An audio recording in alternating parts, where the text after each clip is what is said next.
as it start.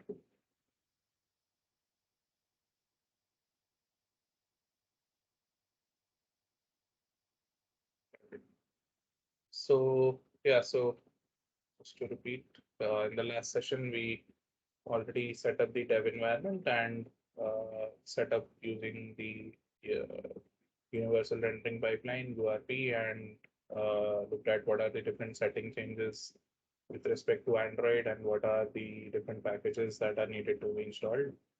Discussed that, and then we set up the planes in the real world environment, which basically uh, is kind of straightforward with their foundation.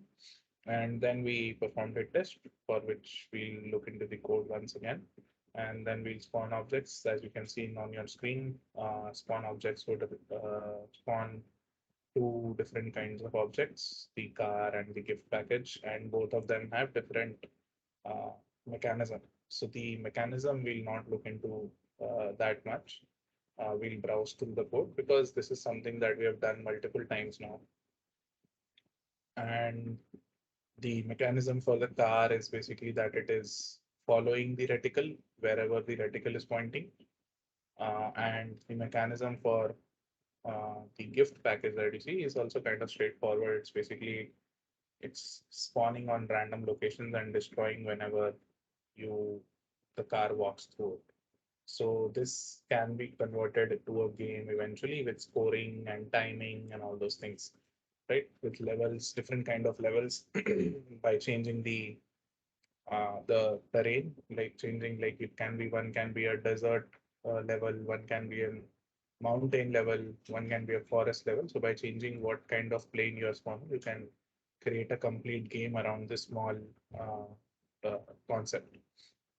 And then basically we'll talk about light estimation, which is basically kind of adding some form of realism to the simulation. And then when you're basically uh, changing the light conditions, so like if you turn off the light or add extra light to your environment, then you will be able to see the those changes better. So let's go back here and then quickly look at this code once more. So the reticle behavior code, and what did we do to actually make the reticle spawn.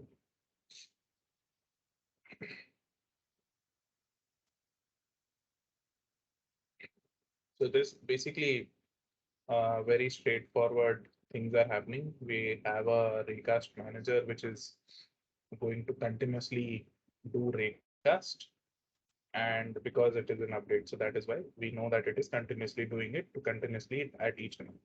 Then whenever it finds a plane, if that plane already exists, we use that plane to spot objects on.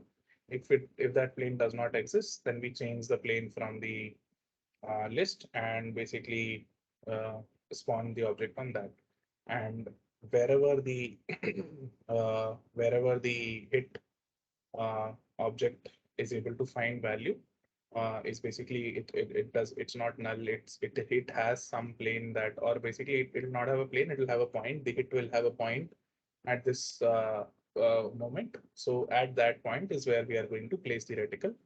So when we do this in a continuous movement, it looks smooth, it moves across the plane, and it's basically doing that.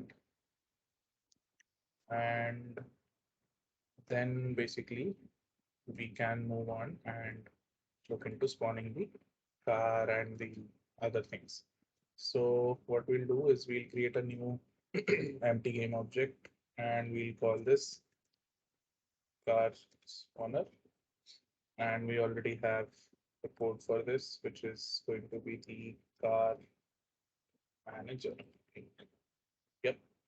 And car manager will require a car prefab, which is there in our starter assets. So we have a car prefab. Put this up. So this is the car prefab that we have, right? And obviously you can use whatever you want instead of this. And the reticle is present in our scene, so we use that. Reticle prefab. Driving surface manager is present in our scene. And this car is basically something that uh, will be spawned. by the. So this is the only setup that is required. The code is already given, so we can look into what it is doing.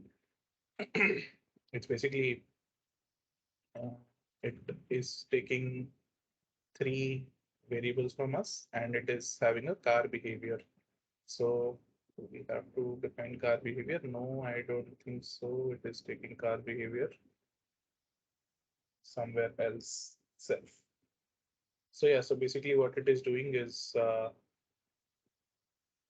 there is this function was tabbed, which is basically a function that is getting input. So what it is doing is if we press on the screen, it is going to return true. Uh, or like basically it's just like uh, this is how it is checking if we have pressed somewhere on the screen.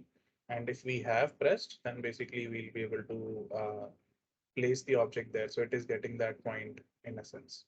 Well, sorry, it's not going to get that point. It is going to spawn the uh, car at the location of wherever the reticle is at the time of starting, because the car is always going to follow the reticle. So this line is basically making it do that. So that car dot transform dot reticle transform dot position is always equals to reticle transform position. So wherever we move the reticle around the scene, the car's transform is going to be the same as that. And if the car does not, if there's no car in the scene, so that is where this thing first works. And then when we actually touch the screen once, then basically was this function like basically will return uh, true. And then when we can walk inside this, and then inside this function we'll basically be able to see that uh, this is instantiating the car prefab. Once that prefab is instantiated, then it's changing the position again and again. So this is like, it's kind of straightforward. Uh, was tabbed and reticle dot current plane is not equal to. Yeah, so you can look into this kind of straightforward behavior.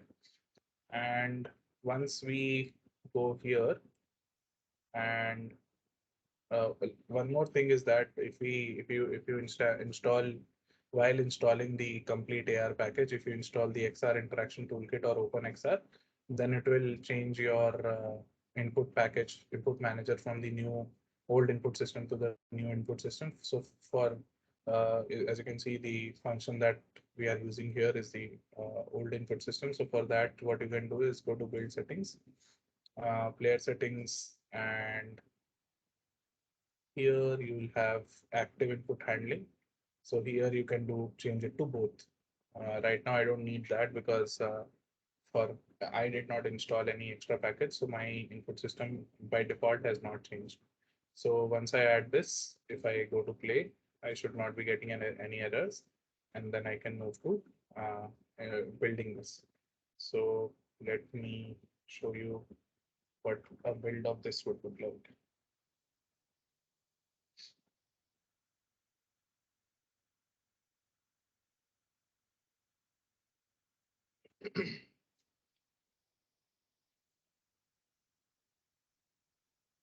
This would be car spawn.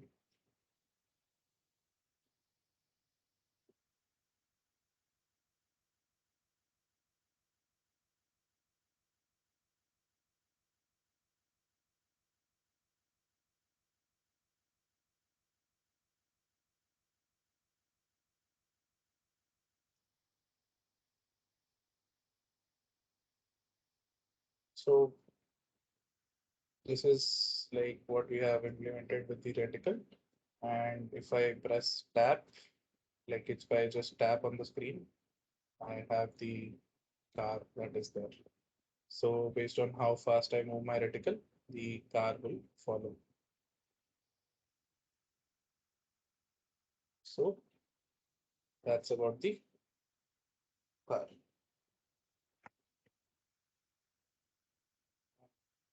Next, let's implement the gift package and let's call it package spawner.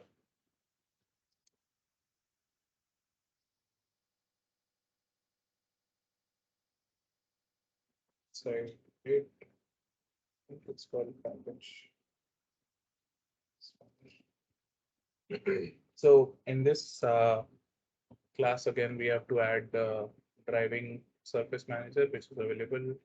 The package behavior, this will come like it's similar to their car spawner, and we need to add the package prefab. So this is the prefab. So when we dragged and dropped as well. So this is the package prefab that we. Then let's look at code for this as well.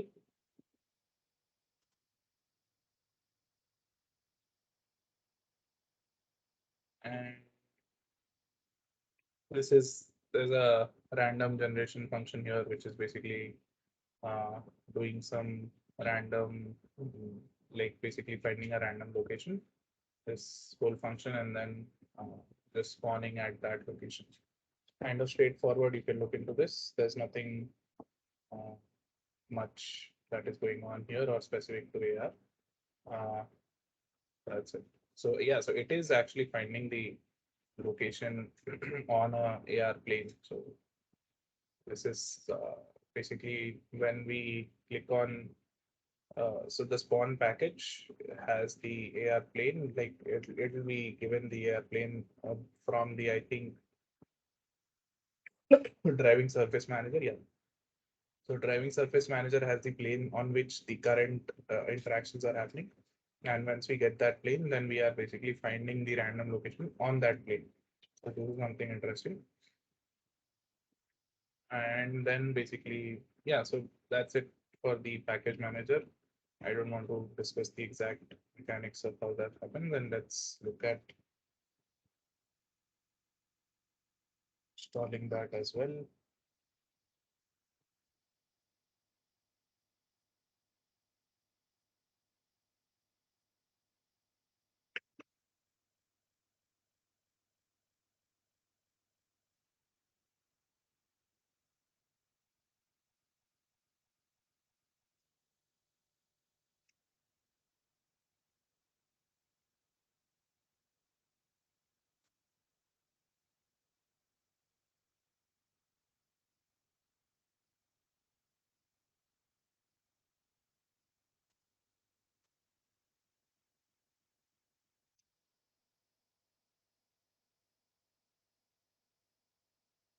So once I install, so okay, is there, and then basically this is all the game mechanics that is there. It's a bit weird for me to control, but yeah,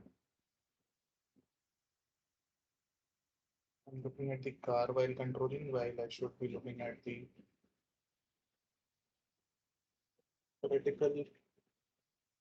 So yeah, so after this, basically you can add scoring, you can add timing, but the basic part is complete, and you can add animations and stuff, make it your own, however you like it. So that's all. And then the next thing that we can look into is light estimation, which is kind of even more straightforward compared to the things that we have done till now. So if we go to our AR camera, there's inside the AR camera manager, there's light estimation that is there. So should we turn that on? And what are the different things that light estimation should consider so we can turn it on to everything? So it'll look into ambient intensity, ambient color, ambient spherical harmonics, and then also main light direction and main light intensity. So let's turn it on to everything. So basically this information will be used to adapt the scene's lighting, like whatever is being created in AR on that surface on the plane. So it will try to adapt that lighting to how the ambient light is in your scene. So that is why we are using light estimation. And then we also have a function. So we'll create, so we can like all the, so light estimation will basically give us the values. And then what do you do with these values is up to you. So for that, what we'll do is we'll write a function, and in that function, we'll uh, create that function on directional light. So in directional light, we can add a component which is already there, light estimation. Yeah, light estimation. And this module needs AR camera manager, which we have, and the light, which is itself. So the light. And then we can look into what is happening inside it, which is something that I have to copy from the.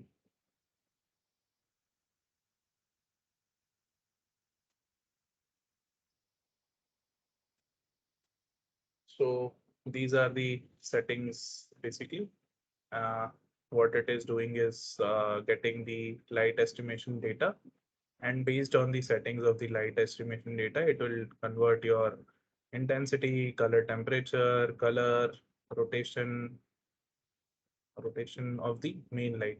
Sorry. So uh, this like are the virtual objects or the augmented objects are lit up only using the directional light right now, right?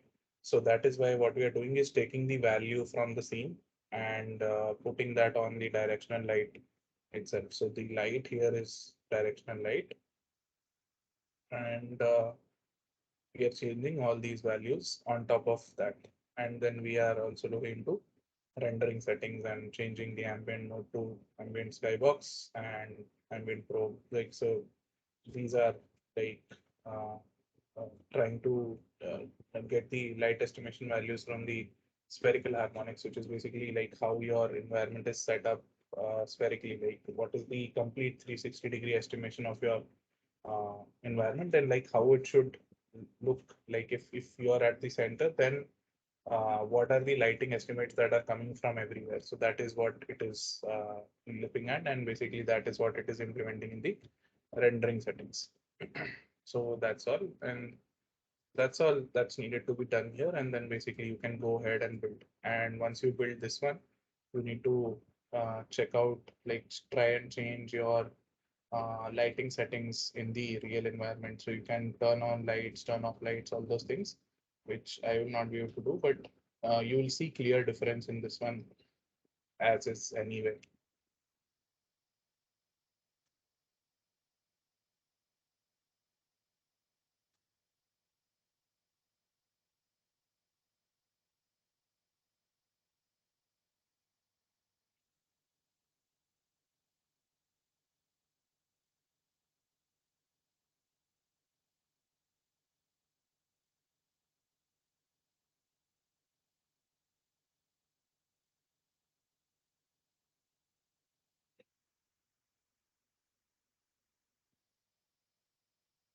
So as you can see, the plane that is being generated is very bright because I have a light source right above over here.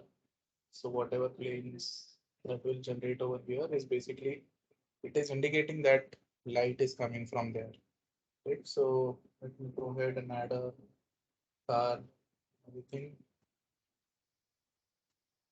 As you can see, I'm able to play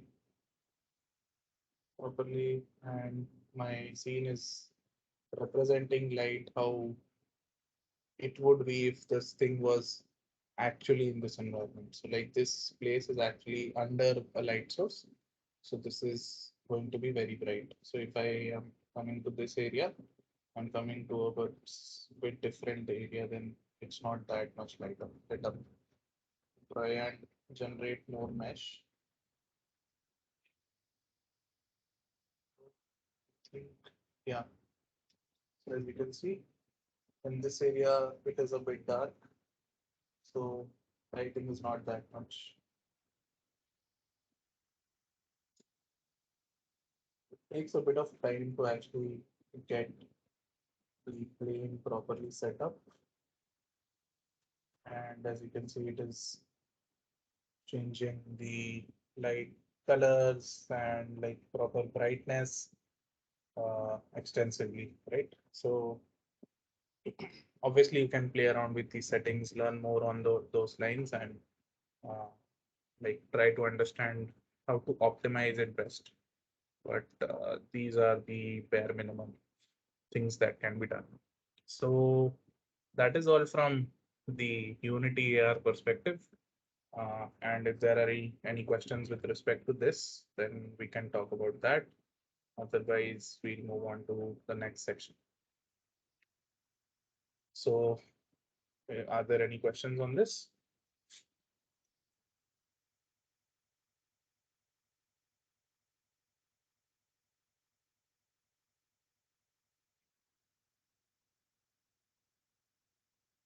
Okay, then. So I will create a GitHub for this project.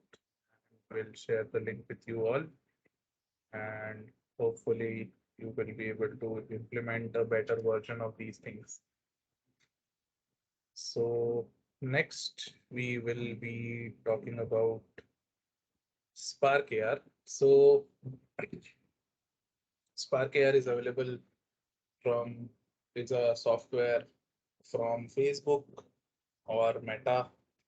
And there are similar softwares from, so basically if you look at AR right now, there are two major companies which are involved in it. And obviously it's not serious perspective, it's in entertainment perspective, but it can evolve to whatever direction, who knows, right? So this is something that you should look into and learn. And I have tried both the software. So the other one is Snapchat and this one is Meta. So this one would be Instagram and Facebook. So the Lens software is from Snapchat, which is a software from Snapchat, which basically allows you to create filters and again, similar things for AR for Snapchat specifically. So that software is also similar to Spark AR. And like, why are we talking about this as a completely separate component is because this is one of the most accessible ways right now for people to get their hands on AR. So like this is like, obviously it's not uh, we don't have it shaped properly enough to be impactful in the sense of everyday user. But if you can start looking at how brands are using it, how it is being used for advertising and entertainment, and maybe even more, then you can understand the impact of these softwares.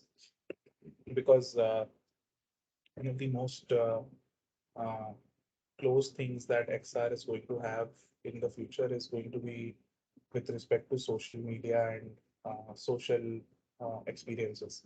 So that is where these kind of experiences come in, right? So we have, so this is one area with respect to obviously learning a new thing and like something that is going to eventually be a lot more than it is right now, and it can grow in whatever direction. But the other part is also that Spark AR and like this kind of software, it's like it can be sold as a service as well. So you as an individual can learn Spark AR very straightforward, very easily, very fast. And then you can start selling this as an individual service, which is more accessible as compared to if you make a Unity AR simulation or a VR simulation or a game. This kind of a setup would be more accessible, and brands would be more happy to get this kind of an experience. It's more social, it's more available online and all those things. So for this, basically what we have is you first have to go to this page.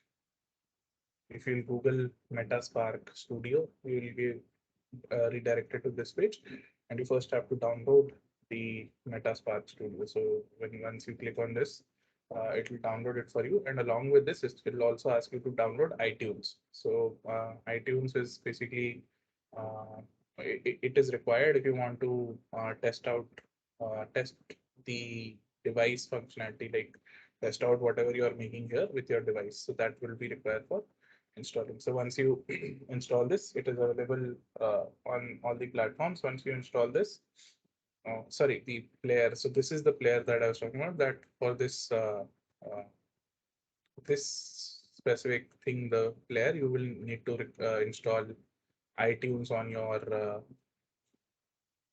Windows device or Apple device also. I think so. It's available for Windows and iOS anyway. So you can try Mac OS and you can try it out. So once you download it, it will ask you to log in with your Facebook ID. So that is one thing that you have to keep in mind. You have to have a Facebook ID for this. I don't remember about Snapchat thing, but yeah. So this is how it will open up once you have logged in. So you have a lot of templates, and this is all we'll be exploring and talking about. We'll not go into the specifics. We'll try and compare uh, how you can learn this faster because you have already learned Unity. So let's start with a basic template. Uh, the most basic thing that I can see here right now is this face detection thing. And will it be able to take my camera right now? Because my camera is being used here. Let me turn it off here and let's see if I can.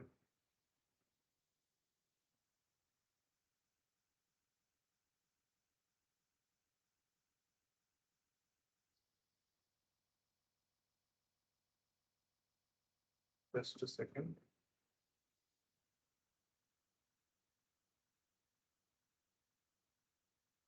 Yeah, so I'm able to get my camera here and let me make this a bit bigger.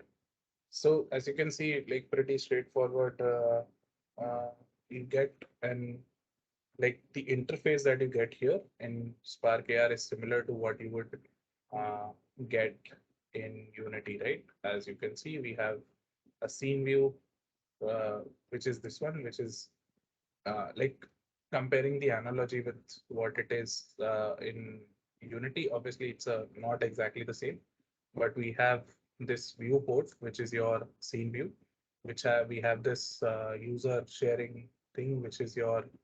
So I should in just a second. I'll start again. Apparently, touching that and trying to move that hampers makes it a bit difficult. So yeah, so the viewport is your scene view from Unity. The scene view here, like the scene window here, is basically your hierarchy window. It holds all your uh, objects, everything. And then when you click on an object, this is your camera, this is your properties window, which is basically your inspector windows. If I don't have anything clicked, it's basically showing properties. Right? So this is the inspector window in a sense. So whatever object I click on, I'll be able to see here. Then we have assets uh, uh, window here, which is basically similar to uh, your project window. And we also have patch window somewhere. So scripting, there are different ways to script, and we'll look into that. Want to know this one right now? Okay, so we'll talk about that. So basically, right now, as you can see, there are folders here which you can make, which materials are there, textures are there, uh, similar to things that we have already seen. And then I think somewhere here we also have a AR library which we can import assets to. So like as you can see, I have a glass on my head right now. Let's look at some other glasses and see how straightforward and easy it is to actually implement this, right? So let me get this one and I can import this for free. Accept.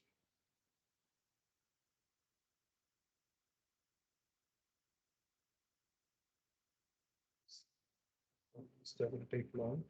So yeah, so basically it provides AR library provides you with a lot of different objects. So patch is basically uh, visual scripting in here, like in Spark Studio. And Is my stuff downloaded? It's still downloading, I think. Now it's downloaded. Yeah, we'll see. But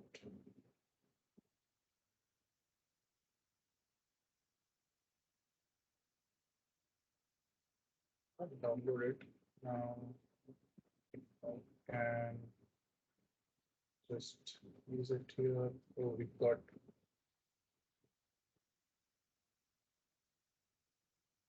sent somewhere else. I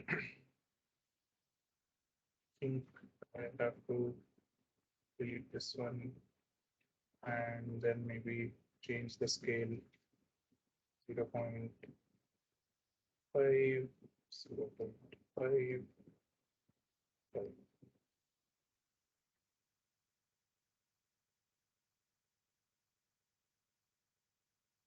I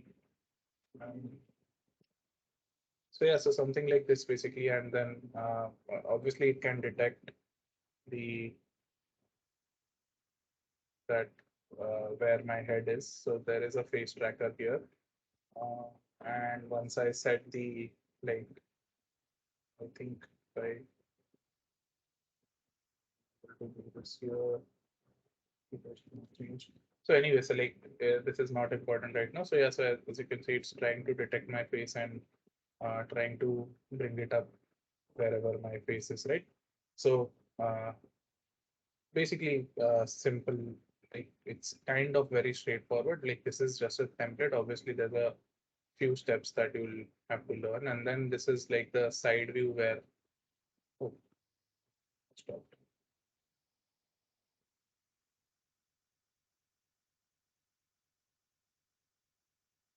Let me start this once more.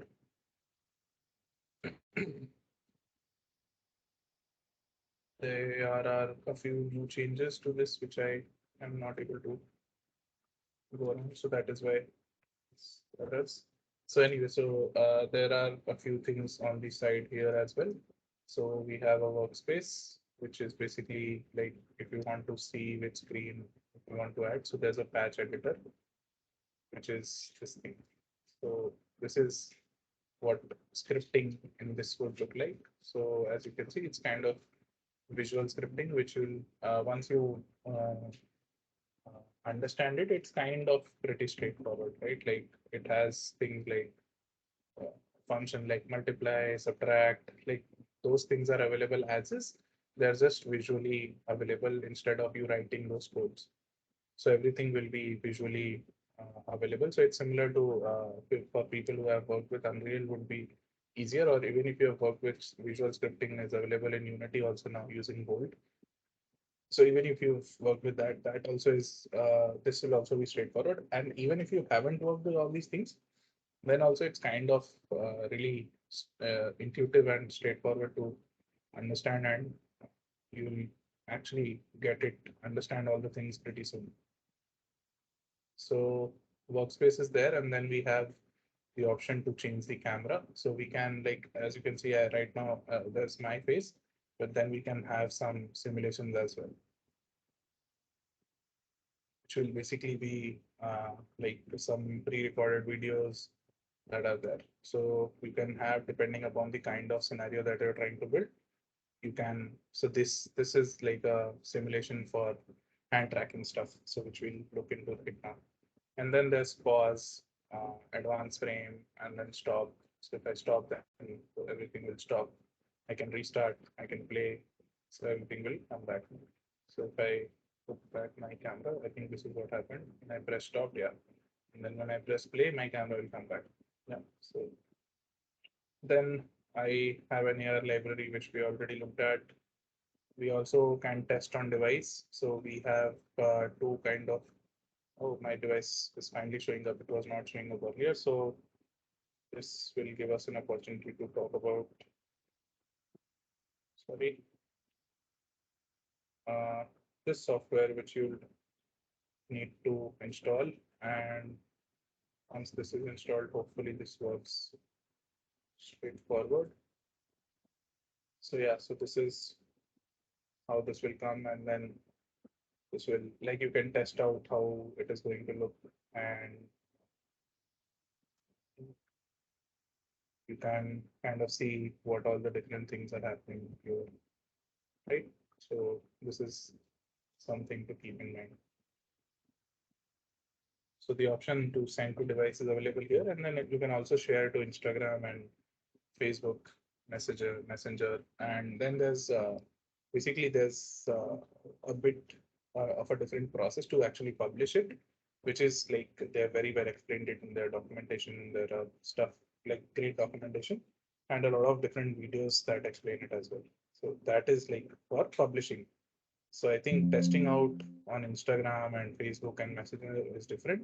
Like this is not actually publishing your effect. So publishing would make it public, and you can actually ask, like, just give it to uh, if you're making it for yourself, then you can post it to your account. If you're making it for a brand or something else, and for that also specifically, they have a lot of good documentation on how to create this kind of an experience for someone else, for a brand, for a what kind, for an influencer, or all those kind of things are available.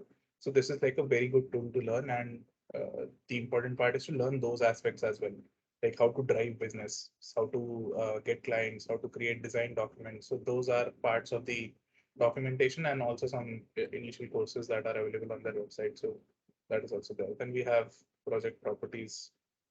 We can select some of the things there. So like the basics are these, and then let's move on to some of the capabilities of what are the different things that this device is capable of. Let's look at that.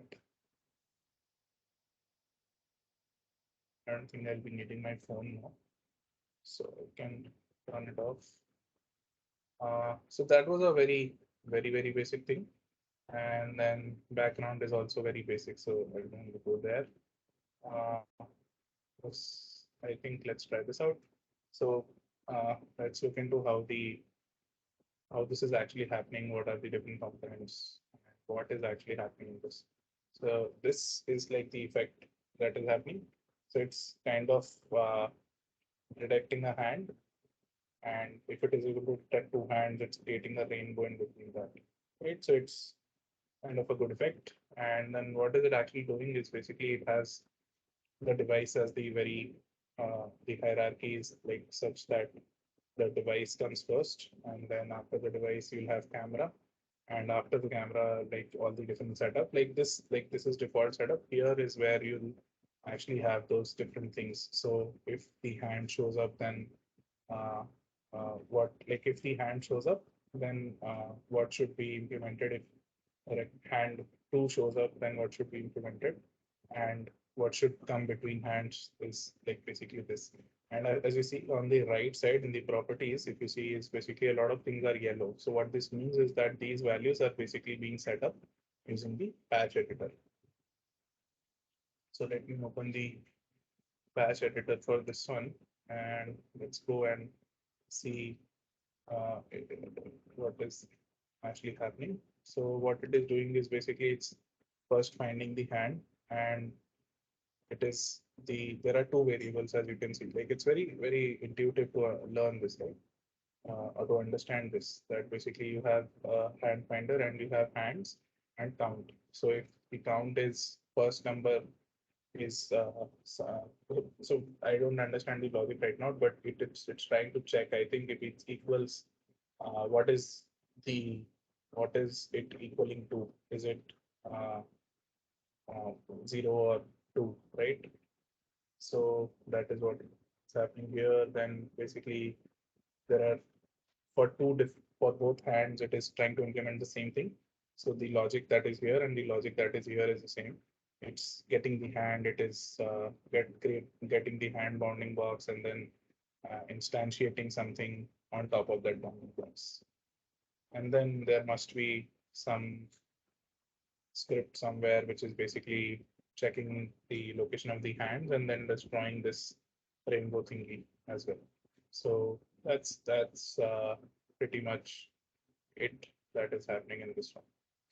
So pretty straightforward, and this is something that you can look into and attempt. Like a lot of the things are already available, so that is why it'll be very intuitive to learn these things. And that's not all. Then you can actually also look into there are games as well that you can create. But let me try out of it different things that I want to. First, there's voice changer as well. So if you want, you can try this out as well on your own. I don't want to do that right now. I wanted to see one more. Yeah, so this is what I wanted to show is basically in Unity we tried out the face mask thing, right? So there we have a face mask here as well. But apart from the face mask, the what this Spark AR provides us with the opportunity to differentiate between the face features like uh, eyes or head and neck directly. So if I open this one, sorry. So it is by default easily able to track my head. Then this one would be able to track my neck very easily.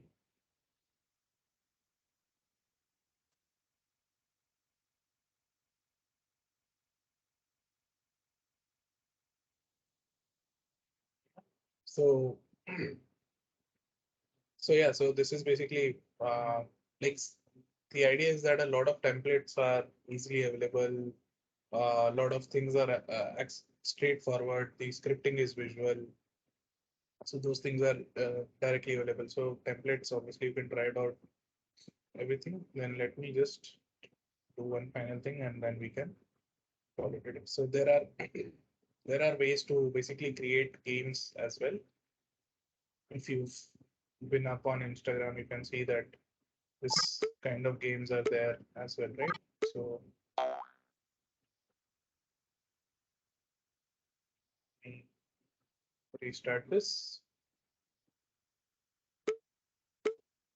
So very straightforward kind of game, and then like basically this is using head rotation. And then you can there are options to use different kinds of things. Let me pause this. So there are options to use like right now we are basically using head rotation, right? So there are options to use your mouth opening, your hands, your eye blinks. So all those things you can basically come and like basically can check. And based on those things is basically how you can control these games. So right now this is basically, if you see here, this is basically trying to take your position of your nose basically, and based on that it is manipulating. So this is how it's doing that. Let's say I go and die.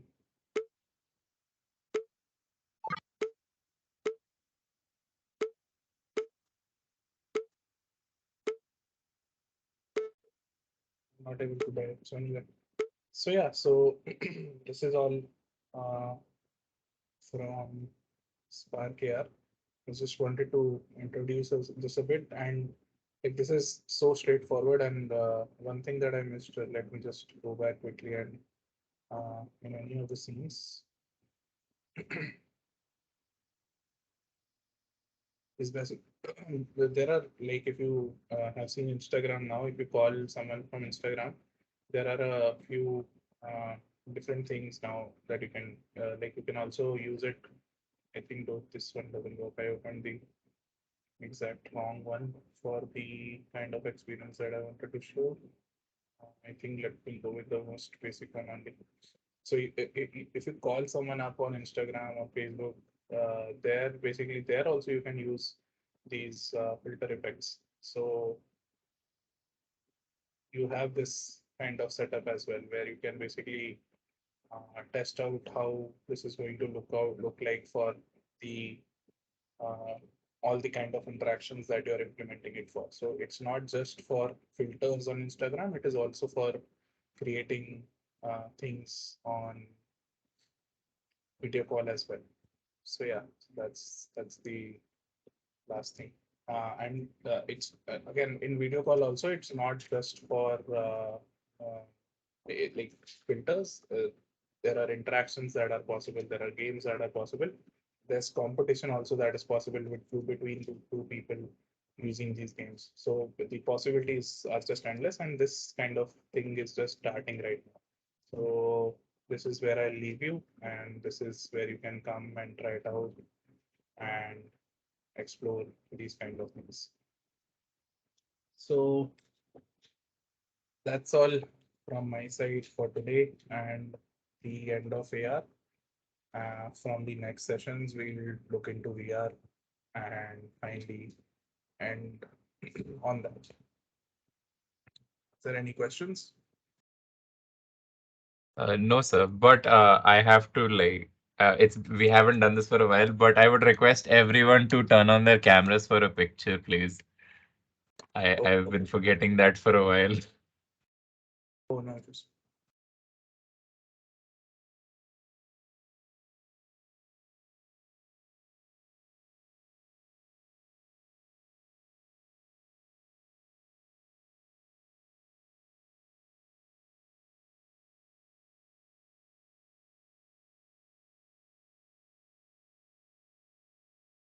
Everyone, please switch on your cameras. It will be very quick. Thank you.